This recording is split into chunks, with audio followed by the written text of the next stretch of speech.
Welcome to Barkhausen Nature Bites. Today we're talking about a critter that's hopping all over, not just northeast Wisconsin, but really all over North America, and that's the northern leopard frog. So this is a northern leopard frog I have in my hand. I have two of them, just different ages. That's why they're different sizes. And you can tell they're leopard frog by their spots, hence the name leopard frog. They do vary quite a bit in color. Sometimes they seem like a real bright green, sometimes like a yellow, yellow-brown, brown-yellow, dull green, quite a variety in colors, but they always do have those spots. Now there is another frog that also has spots, the pickerel frog. They're not quite as common as leopard frog, but they are here in the state of Wisconsin. The boys and girls for leopard frogs, really kind of hard to tell a difference. The girl frogs do tend to be a little bit larger than the males, that's about it. So, now, I'll just say this too, if you ever want to hold a frog a good way, make a little belt around their waist, then they just kind of hang out there and dangle, and they just kind of relax, and they just wait till the show to be over. So don't worry, I'll let you go here in a little bit. I'm not squeezing them, by the way, don't worry, it's like basically a little belt around their waist. So what's going to happen with leopard frogs, about early in the springtime, I'd say like late March, early April, when the weather starts warming up, you get a few good solid weeks of warm temperatures, they're going to start breeding in wetlands. They're going to be out there, and when they're out there in the wetlands getting ready to breed, they're going to be calling, and their call sounds like a nasal snore, so like your mom or dad snoring at night, and there's a good way to think about it. It's actually the sound of it later in the video. Another way to think about it, you take like a wet hand over a balloon, you rub it back and forth, that's kind of what they sound like, so kind of it's like a nasal snore sound.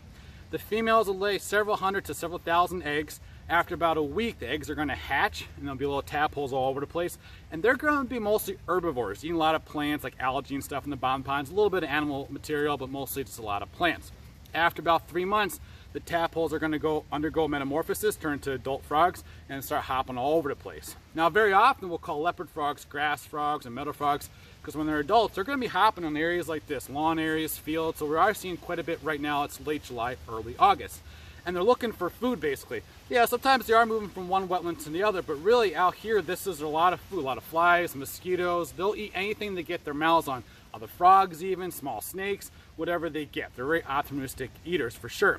And if you ever wondered why frogs are always so happy, well, they just eat whatever's bugging them. Okay, we'll go with that. So when you get out here in these lawn areas, sometimes you walk and it almost seems like there's hundreds of frogs, and sometimes when they jump, they'll like let out a little screech or a yelp, and it sounds kind of fun. And it might seem like they're invading, there's just so many of them. And this actually did kind of happen back in 1952, so just the other day, in O'Connell, just north of Green Bay. There was millions, we're talking over 175 million leopard frogs that kind of took over the city up there. How they figured out 175 million, I have no clue. They must have had somebody counting them all summer or something like that. But regardless, there was quite a number of frogs more than usual.